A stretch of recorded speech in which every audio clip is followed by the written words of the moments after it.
Hello दोस्तों, अगर आप रेलवे ग्रुप डी या एनटीपीसी एग्जाम की तैयारी कर रहे हैं तो यह वीडियो आपके लिए बहुत महत्वपूर्ण होने वाली है। और आज हम पढ़ने वाले हैं पीएच मान। ये लगभग रेलवे के ग्रुप डी एग्जाम हो चाहे एनटीपीसी या कोई और भी एग्जाम हो, साइंस पोर्शन में हर शिफ्ट में, हर एग्जाम के हर शिफ्ट में लगभग 1 से 2 क्वेश्चन आपको पीएच मान से मिलेंगे। और जितना भी मैंने प्रीवियस है, जितना इंपॉर्टेंट पोर्शन है, मैंने इस वीडियो में सारा कवर कराया है। और लास्ट में देखना, लास्ट में मैंने एमसीक्यू कराए, एकदम सारे प्रीवियस एमसीक्यू कराए और देखोगे आप तो एकदम मजा आ जाएगा कि हाँ एमसीक्यू हैं। और इस वीडियो में बने रहिएगा और लास्ट तक वीडियो देखनी है। अगर नहीं देखोगे तो टॉपिक क्लियर नहीं हो पाएगा, तो लास्ट तक वीडियो देखनी है। तो मैं मोहित आपका इस चैनल पे स्वागत करता हूँ। रैंक अप 360 हमारा चैनल है। अगर आपको वीडियो अच्छी लगे तो चैनल को सब्सक्राइब करिएगा और दोस्तों को भी शेयर कर सकते हैं जो आपके दोस्त रेलवे एग्जाम की तैयारी कर रहे हैं। ठीक, तो सबसे पहले हम देखते हैं पीएच मान। क्या पढ़ने वाले हैं हम? पीएच मान। सबसे पहले हमें इसका फुल फॉर्म का पता होना चाहिए। फुल फॉर्म क्या होती है हमारी इसकी? Potential of hydrogen. क्योंकि मैक्सिमम देख लेना आप, पीएच मान की फुल फॉर्म ही नहीं पता होती है लोगों को। तो अगर आप ये वीडियो देख रहे हैं तो आपको ये पता चल जाएगी, आप 10% में आप आ जाओगे। ठीक, तो पीएच मान की फुल फॉर्म क्या होती है? Potential of hydrogen. इसका आविष्कार किसने करा था? सोरेन सेन ने करा था। 1909 में पीएच स्केल दिया था। ठीक, अगर आप चाहो तो इसकी कॉपी भी बना सकते हो। ये हमारा पूरा ग्राफ होता है पीएच मान का। ये हमारे जो 7 पे, मैं पहले आपको एक चीज़ और बता दूं, अगर पीएच मान 7 से कम है तो क्या होता है? हमारा अम्लीय होता है। क्या होता है? अम्लीय। और 7 से ज़्यादा है तो क्या होगा? क्षारीय। ये आप देख ही रहे हो। ठीक है, अगर जो इधर की वैल्यू इंक्रीज होती है, इधर की इंक्रीज होती है। और जो 7 होता है वो क्या होता है हमारा? न्यूट्रल, मतलब उदासीन होता है। ठीक है, अगर जो 7 से हमारा पीएच मान कम है तो क्या होता है? अम्लीय। और जो 7 से ज़्यादा है वो क्षारीय है। तो 7 देख सकते हैं, 7 हमारा किसका होता है? पीएच मान हमारा प्योर वाटर का होता है। जो हम वाटर यूज करते हैं, जो हम पानी पीते हैं, उसका पीएच मान 7 होता है। और वो उदासीन होता है, ना वो क्षारीय होता है ना वो अम्लीय होता है। आप रेन का देख सकते हैं पीएच मान कितना होता है? 6 होता है। कॉफ़ी का देख सकते हैं इसी तरीके से 4 होता है। और विनागर मतलब क्या होता है? सिरका होता है। सिरके का कितना होता है? 3 होता है। और लेमन जूस मतलब नींबू के रस का कितना होता है? 2। स्टोमिक एसिड का 1। और जो सबसे कम होता है बैटरी एसिड का। इससे क्वेश्चन आया हुआ है। इससे बैटरी सबसे कम किसका होता है? ऐसा भी आ सकता है कि सबसे अधिक अम्लीय कौन है, ये किस पीएच मान पे सबसे अधिक अम्लीय होगा? तो 0 पे होगा बैटरी एसिड। जो हमारा समुद्री जल होता है उसका कितना होता है? 7 और 8 के बीच में होता है। Baking soda, milk of magnesium, detergent, ammonia का आप देख सकते हैं 12 के पास होता है। ब्लीच का 13, लाई। इसी तरीके से ये हमारा मेन ग्राफ होता है पीएच मान को लेकर। ठीक है, आप इसकी कॉपी बना सकते हैं और आप इसका रिवीजन कर सकते हैं। और ये ज़्यादा बड़ी वीडियो भी नहीं रहेगी, आप इससे भी आसानी से वीडियो रिवीजन कर सकते हैं। आप यहाँ पे देख सकते हैं, ये रहा। 7 से कम अगर हमारा पीएच मान होगा तो कितना होगा? एसिडिक होगा, मतलब हमारा अम्लीय होगा। और 7 से ज़्यादा पीएच मान होगा तो एल्केलाइन, मतलब क्षारीय होगा। और 7 पे क्या होगा? न्यूट्रल, मतलब उदासीन। जो हम प्योर वाटर का पीएच मान 7 होता है। या आगे ऐसे क्वेश्चन आएंगे, आप क्वेश्चन से और ज़्यादा आपको ठीक से समझ में आएगा। यहाँ पर आप देख सकते हैं किसी विलयन की अम्लीयता या क्षारीयता। ये थोड़ा सा गलत लिखा हुआ है यहाँ पे। यहाँ पे क्या है? किसी विलयन की अम्लीयता या क्षारीयता को व्यक्त करने के लिए पीएच मापदंड का प्रयोग किया जाता है। और ये इसका मेन फॉर्मूला होता है। ये आप कॉपी में लिख लेना। इसमें ऐसे भी लगे क्वेश्चन आ जाता है कि पीएच मान किस आयन पर डिपेंड करता है, हाइड्रोजन या आयन, या इस तरीके से क्वेश्चन आता है। ठीक, और मैंने ये इंग्लिश में आएगा, मैंने इसलिए इंग्लिश में लिखा है। और इसमें बस छोटी सी ट्रिक है, आपको कुछ नहीं करना है। अगर स्ट्रॉन्ग एसिड स्ट्रॉन्ग बेस लिखा हुआ है तो वो साल्ट क्या होगा? न्यूट्रल, मतलब उदासीन होगा। और स्ट्रॉन्ग एसिड और वीक बेस लिखा हुआ है, मान लो जो भी, अगर जो अपोजिट है, जैसे मान लो स्ट्रॉन्ग और वीक है, तो हमेशा क्या होगा? जो स्ट्रॉन्ग लिखा हुआ होगा, चाहे वो एसिड हो चाहे वो बेस हो। जैसे स्ट्रॉन्ग एसिड लिखा हुआ है यहाँ पे तो क्या होगा? एसिडिक साल्ट होगा। यहाँ पे क्या लिखा हुआ है? स्ट्रॉन्ग बेस, तो यहाँ बेसिक साल्ट होगा, स्ट्रॉन्ग वाला होगा। ठीक, यहाँ पे देख सकते हैं ह्यूमन बॉडी जो हमारी सर्वाइव करती है वो 7 से 8 के बीच में पीएच मान होना चाहिए। और जो अम्लीय वर्षा से बहुत ज़्यादा इंपॉर्टेंट है, ये क्वेश्चन आता है हमारा, अम्लीय वर्षा का पीएच मान 5.6 से कम होता है। ये थोड़ा सा यहाँ पे गैप नहीं दिया गया, गलत लिखा हुआ है। टूथ डीके बिगिन्स, मतलब दांत टूटने स्टार्ट हो जाते हैं अगर मुंह का पीएच मान 5.5 से कम है। ये क्वेश्चन आप देख सकते हैं, ये बहुत इंपॉर्टेंट है। समुद्री जल का पीएच मान 8.4 होता है। रक्त का, जो मानव रक्त होता है, 7.4। लार 6.5, दूध का 6.4, और जो मूत्र होता है उसका 6, शराब का 2.8, सिरके का विनेगर मैंने अभी आपको बताया 2.4, और नींबू का 2.2। ठीक है, तो यहाँ तक जो इंपॉर्टेंट थ्योरी थी मैंने आपको इंपॉर्टेंट थ्योरी बता दी, और ये ज़्यादा वीडियो हम बड़ी नहीं रखेंगे ताकि कम टाइम में हमारा ज़्यादा रिवीजन हो सके और मैक्सिमम आउटपुट निकल सके। तो हम अब चलते हैं क्वेश्चन पे। पहला क्वेश्चन हम देखते हैं। पहला क्वेश्चन हमारा यही है कि पीएच स्केल का आविष्कार किसने किया था। मैंने अभी आपको बताया था किसने करा था, पीएच स्केल का आविष्कार करा था सोरेनसेन ने, 1909 में करा था, पीएच स्केल दी थी। ठीक, ये ऐसे क्वेश्चन आते हैं। यदि किसी पदार्थ का पीएच मान 7 से कम है तो क्या होगा, मैंने आपको बताया और ग्राफ के थ्रू भी मैंने आपको समझा। पीएच मान अगर 7 से कम है तो क्या होगा, हमारा साल्ट अम्लीय होगा। हम एग्जाम्पल देख सकते हैं, एसिडिक सब्सटेंस का पीएच मान 7 से कम होता है, जैसे नींबू और HCl। ये HCl है हमारा, ये क्या नींबू, आप नींबू यूज भी करते हैं। आप इस वीडियो को अगर कंप्लीट आप देख लेते हैं तो पीएच मान से आपका गारंटीड है कि कोई भी क्वेश्चन आपका गलत नहीं होगा या कोई क्वेश्चन आपका नहीं छूटेगा। 10 मिनट में आपका पीएच मान जो टॉपिक है सारा क्लियर हो जाएगा। किसी भी एलियन का पीएच मान अगर जो 7 है तो क्या होगा, मैंने अभी आपको बताया पीएच मान 7 किसका होता है, प्योर वाटर का होता है जो हम यूज करते हैं। ये रहा, मान लो एक तुम पानी पी रहे हो, अरे कभी कभी तुम बिस्लेरी का पी लेते हो, तो जो हम पानी यूज करते हैं उसका पीएच मान कितना होता है, 7, और 7 में क्या होता है, उदासीन होता है। ये रहा, न्यूट्रल सॉल्यूशन शुद्ध जल का होता है, पीएच मान अगर 7 से कम है तो एसिडिक होगा, 7 से ज़्यादा है तो बेस होगा। आपको वीडियो देखते देखते ही आपको ये सारा कुछ याद हो जाएगा, इसमें आपको याद करने की भी ज़्यादा जरूरत नहीं है।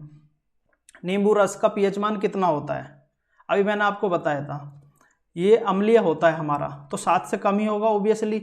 आप इस तरीके से भी क्वेश्चन को मतलब ऑप्शन को एलिमिनेट कर सकते हो कि जब हमें नींबू रस है तो अम्लीय होने के लिए 7 से तो कम होना चाहिए। ठीक है, तो इन तीनों में से हो सकता है। और पहली बात तो नींबू का आपको याद ही है कितना होगा, 2 से 2.5 के बीच में होगा, तो ये हमारा ऑप्शन करेक्ट होगा। नींबू में साइट्रिक एसिड होता है, ये इस तरीके से भी क्वेश्चन आ जाता है, मैंने इसलिए आपको ये डिटेल में थोड़ा समझाया है। नींबू में साइट्रिक एसिड की मात्रा अधिक होती है, इसी कारण यह सबसे अम्लीय खाद्य पदार्थों में से एक है। ये रहा नींबू, नींबू को तो पता है नहीं पता, ये मौसमी नहीं है, नींबू है। ठीक है, तो नींबू भी आज आपने देख लिया होगा, अगर नहीं देखा होगा तो। आगे देखते हैं, यह समुद्री जल का पीएच मान कितना होता है। समुद्री जल का पीएच मान 7.5 से, ये क्योंकि हमारा खारा होता है, ये क्षारीय होता है, 7.5 से 8.4 के बीच में होता है। समुद्री, यहाँ देख सकते हैं समुद्री जल हल्का क्षारीय होता है क्योंकि इसमें घुले हुए लवण और मैग्नीशियम कैल्शियम आयन मौजूद होते हैं। ये क्या है, समुद्री जल। ये नीचे से फोटो लिया गया है, कभी आप सोचो कि जंगल का फोटो मैंने खींच के यहाँ पे लगा दिया। ठीक है, ये समुद्र का जल ही है। और यह ऐसा देख सकते हैं आप, छोटी सी बूंद, एक बूंद पानी, यह इस तरीके से कहावत होती है। ठीक, अब वीडियो आपको लास्ट तक देखनी है। सबसे अधिक अम्लीय कौन सा है, मैंने आपको बताया था, जिसका पीएच मान जितना कम होगा उतना ही वो ज़्यादा अम्लीय होगा। ठीक है, तो सबसे कम पीएच मान किसका है, 0। सबसे कम पीएच मान किसका और 0 किसका था, मैंने आपको ग्राफ में बताया। तो आप मुझे कमेंट कर सकते हैं कि पीएच मान किसका 0 है, मुझे कमेंट करके आप बताइएगा। मैंने आपको पहले ही क्वेश्चन बता दिया। और आप इस तरीके से याद रखिए कि जितना पीएच मान कम होगा वो उतना ही अम्लीयता उसकी ज़्यादा होगी। ठीक है, अम्लीयता यहाँ पे लिख देता हूँ मैं, क्योंकि मेरे पे हिंदी ज़्यादा आती है, इंग्लिश नहीं आती मेरे पे। अभी थोड़ा लिखा नहीं जा रहा, थोड़ा पेन टेप पे हाथ ठीक से नहीं चल रहा है। मानव रक्त, जो मतलब मेरा या तुम्हारा जो खून है, उसका पीएच मान कितना होता है, बताओ अगर आपको पता है। पता था पहले से, मैंने वैसे पहले बता दिया, मैंने ये सारी थ्योरी मैंने आपको बता दी है, बिल्कुल 2-3 स्लाइड में मैंने आपको क्लियर कर दिया है टॉपिक। कितना होता है, 7.35 से 7.45 के बीच में होता है। जैसे ये मान लो, यहाँ देख सकते हो, ये कोई लड़की है, मतलब डॉक्टर होगी, कुछ और मत समझना, यहाँ तुम हो मान लो, या कोई लड़की भी हो सकती है। ठीक है, ये मतलब आपका ब्लड निकाल रही है, तो इसका पीएच मान कितना होता है, 7.35 से 7.45 के बीच में होता है। या मान लो ये इंजेक्शन के थ्रू निकाल रही है। ठीक है, तो ये जो हमारा खून होता है उसका पीएच मान कितना होता है, ये आपको मैंने बता दिया। रक्त हल्का क्षारीय स्लाइटली एल्केलाइन होता है, अगर पीएच इस सीमा से कम या ज़्यादा हो जाए तो जीवन के लिए खतरा हो सकता है। समझ रहे हो, खून से खतरा है, किसी और से खतरा नहीं है। कहीं और ज़्यादा ध्यान मत दो, खून पे ध्यान देना है। ठीक, आगे चलते हैं। दूध तो आप पीते हो, तो दूध का पीएच मान कितना होता है? दूध पीने से ही मतलब है यहाँ, दूध का पीएच मान कितना होता है? दूध हल्का हमारा क्षार, थोड़ा हमारा अम्लीय होता है, तो कितना होता है? थोड़ा ही होता है, ज़्यादा नहीं होता है। 6.5 से 6.7 के दूध बीच में होता है। दूध का जो पीएच मान कितना होता है? 6.5 से 6.7 के बीच में होता है। ये आप देख सकते हैं। आप तो अगर गांव में रहते हैं तो आप प्योर दूध पीते हैं, या कोई दिल्ली में रहते हैं या मदर डेयरी या अमूल का दूध पीते हैं। जैसे मान लो पहले आप यहाँ दूध पीते थे, कैसे थे आप समझ रहे हो? देख रहे हो ये तुम हो, और दूध पीते पीते आप ऐसे हो गए, समझ रहे हो? फिर गिलास से पीने लग गए, पहले तुम इससे पीते थे, और बाल पहले नहीं थे, अब उसके बाद दूध की वजह से बाल भी आ गए ज़्यादा।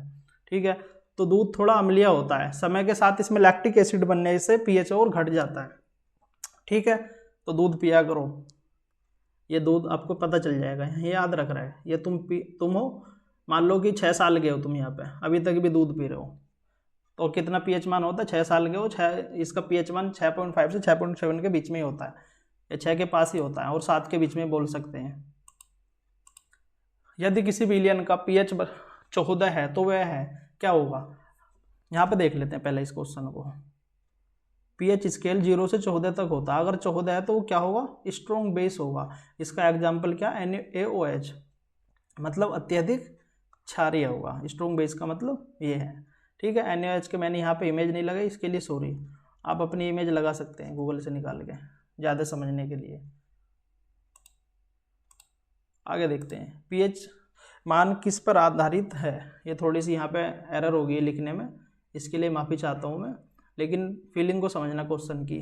लैंग्वेज से कभी कभी कुछ होता नहीं है, जो लिखी हुई है मतलब वर्ड से वर्ड की फीलिंग समझनी होती है। तो पीएच मान किस पर आधारित है?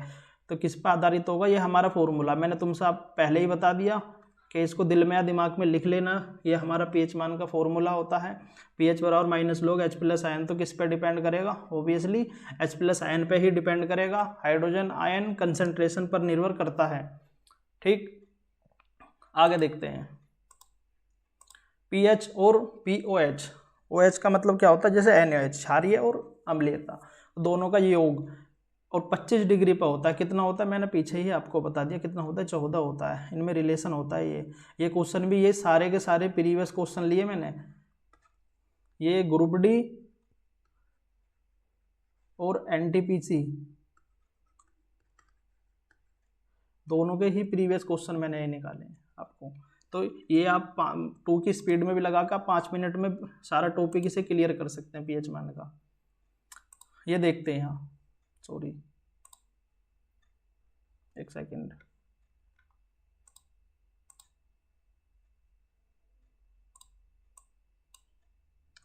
यहाँ देखते हैं, यदि H प्लस आयन, इसका मान कितना है? 1 गुणा 10 की पावर -3 m। इसका मतलब मोलरता कुछ इस टाइप से होता है, या मोल होता है। तो पीएच मान बताना है इसका, तो हमें क्या करना है? इस वाले फॉर्मूले में रखना है, बस ये इस वाले फॉर्मूले में रखना है। तो हम कैसे करेंगे इसे? जैसे हम यहाँ पर रखेंगे इसे, पीएच बराबर माइनस log 10 की पावर -3। आपने log में प्रॉपर्टी पढ़ी होगी क्या? m की पावर n। तो जब ये पावर में होते तो इसे कैसे लिख देते हैं? n log m लिख देते हैं हम। तो हम इसे कैसे लिख देंगे? माइनस का, तो ये -3 है और माइनस यहाँ पे भी है, तो ये प्लस हो जाएगा, प्लस log 10। और log यहाँ बेस में भी 10 ही होता है log के, तो इसका मान 1 होता है, तो इसलिए यहाँ पे कितना हो जाएगा? 3। तो पीएच मान हमारा कितना हो जाएगा? 3 हो जाएगा। आप इस तरीके से भी पीएच मान निकाल सकते हैं इस फॉर्मूले से। ठीक है, तो यह वीडियो आपके लिए बहुत इंपॉर्टेंट थी। आप मुझे लगता है कि इससे अलग जो मैंने आपको बताया है, इससे अलग पीएच मान से रिलेटेड कोई क्वेश्चन नहीं आने वाला है। आप 2 की स्पीड में भी लगा के इस वीडियो को आप देख सकते हैं। और जितना भी मैंने प्रीवियस था क्वेश्चन और पीएच मान से रिलेटेड मैंने प्रीवियस क्वेश्चन मैंने सारे इस वीडियो में कवर करा दिए हैं। आप 2 की स्पीड में भी लगा के इस वीडियो को जल्दी से जल्दी रिवीजन कर सकते हैं और देख सकते हैं। आप कॉपी बना सकते हैं, क्या कॉपी बनाने की आपको ज़रूरत भी नहीं है, बस 2 की स्पीड में लगाओ और लीड लगाओ, आप इसे देख सकते हैं। अगर आपको ये मैंने 15 क्वेश्चन कराए, लगभग 10 या 12 क्वेश्चन कराए, उनमें अगर जो आपको एक्स्ट्रा डिटेल भी आपको पता थी तो आप मुझे कमेंट कर सकते हैं। और जो मैंने आपसे पूछा है पीएच मान 0 कि किस का और का भी हो सकता है, मुझे एग्जाम्पल भी बता सकते हैं आप कमेंट में। और अगर आपको कुछ और पूछना है या किसी और टॉपिक पे इसी तरीके से आप वीडियो चाहते हैं तो मुझे कमेंट कर सकते हैं। मैं जल्दी से जल्दी इस टॉपिक पर भी वीडियो लेकर आऊँगा और इसी तरीके से मज़ेदार कंटेंट के साथ आपको पढ़ाऊँगा, एकदम दिमाग में घूस दूंगा, खोपड़ी में छेद करके। मुझे लग रहा है कि जिस तरीके से ये मैंने आपको पढ़ाया, मुझे नहीं लगता कि आप 10-20 साल में आप पीएच मान भूलने वाले हो। ठीक है, तो थैंक यू, मिलते हैं नेक्स्ट वीडियो में। आज के लिए धन्यवाद। अगर आपको कुछ पूछना है अपने तो मुझे कमेंट करिएगा, और आपका दोस्त तैयारी कर रहा है रेलवे का, ग्रुप डी का आने वाले 40 दिन में उसका एग्जाम है, तो उसका आप शेयर कर सकते हैं। ठीक है, तो थैंक यू। वीडियो को लाइक करिएगा और आपको अच्छी लगे तो कमेंट करिएगा।